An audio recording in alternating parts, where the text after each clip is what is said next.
अस्सलाम वालेकुम। ये हम रोड के पास आ गए हैं। ये ट्रैक है, ये सामने पहाड़ी, खजूर का दरख्त और ये मस्जिद है जिसका मैं आपको बता रहा था।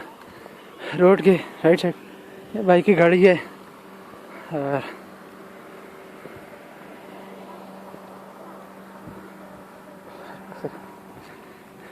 राहिल भाई मुझे देख रहे हैं कि मैं क्यों नहीं आ रहा अभी तक, तो मैं चाह रहा हूँ कि ये मस्जिद है, पता नहीं अब ये बंद लग रहा है दरवाज़ा। अच्छा पता नहीं, फिर इस्तेमाल में शायद नहीं होगी। ये इससे अब आगे ही घोड़ा मारा है ना, बिल्कुल करीब है, साथ ही थोड़ा सा आगे। कितने फासले पे है? अच्छा बहरहाल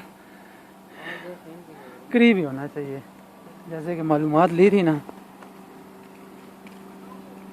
ओके जी, एक दफ़ा फिर अल्लाह हाफिज़।